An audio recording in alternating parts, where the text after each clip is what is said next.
வணக்கம். நாம் இன்றைக்கி எண்ணெய் கத்திரிக்காய் எப்படி செய்கிறதுன்னு பார்ப்போம். மசாலா கத்திரிக்காய். அதுக்கு பாருங்கள், இது கத்திரிக்காயை இந்த மாதிரி இது நறுக்கி இந்த பாருங்கள் இந்த மாதிரி நறுக்கி வாஷ் பண்ணி கழுவிட்டு எடுத்து வச்சுக்கணும். அதனால் தண்ணி இல்லாமல் எடுத்து வச்சுக்கணும். அதுக்கு வெங்காயம் தேவை, பொடியாக நறுக்கி வச்சுக்கணும். ஒரு தக்காளி, மஞ்சத்தூள், இஞ்சி பூண்டு பேஸ்ட்டு கொஞ்சோன்னு. இது கடலைப்பருப்பு, இது ஒரு சின்ன துண்டு பட்டை, சோம்பு, சீரகம் அரை டீஸ்பூனு, மிளகு, இது வெந்தயம், இது தேங்காய் பூ கொஞ்சோன்னு எடுத்து வச்சுருக்கேன். மிளகா காரத்துக்கு 3 மிளகா, ஒரு சின்ன துண்டு புளி, கருவேப்பிலை, கடுகு பருப்பு, உப்பு, ஆயில். எப்படி செய்கிறதுன்னு பார்ப்போம். ஒரு வானல் சட்டி அடுப்பில் வச்சுக்குவோம். வச்சுட்டு நம்ம இந்த மிளகாயை அதில் போடுவோம், வறுத்துக்குவோம். எல்லாத்தையுமே நம்ம மிதமான சூட்டில் நம்ம இதெல்லாம் வறுத்துக்குவோம். எல்லாத்தையுமே அதில் போட்டுக்கலாம்.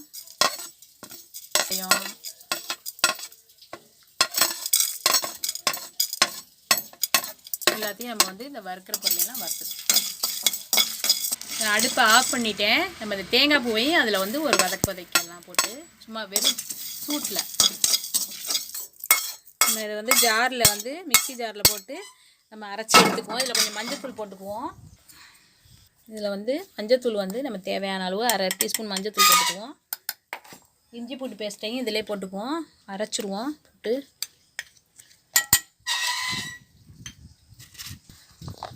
தக்காளியையும் நம்ம இதிலே போட்டுக்குவோம். போட்டு நம்ம இதை அரைச்சி எடுத்துக்கிட்டுருவோம்.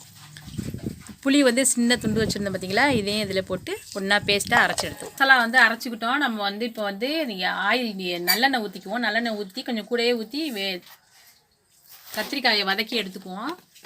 நல்லெண்ணெய் சூடு வந்துருச்சு. நம்ம கத்திரிக்காயை வதக்கி எடுத்துக்கிட்டுருவோம். நல்லா கத்திரிக்காயை நல்லா திருப்பி விட்டு நல்லா வதங்கட்டும். கத்திரிக்காய் எண்ணெயிலே நல்லா வதங்கட்டும். நல்லா வெந்துடும், எண்ணெயிலே வெந்துடும்.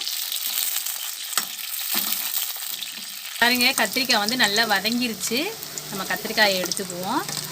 எடுத்துட்டு அதே எண்ணெயிலேயே நம்ம கடுகு உளுந்தம்பருப்பை போட்டு தாளித்து, வெங்காயம் போட்டு தாளித்து, நம்ம அப்புறம் இந்த கத்திரிக்காயை திரும்ப அதில் மசாலாவை சேர்த்துட்டு கத்திரிக்காயை போடணும்.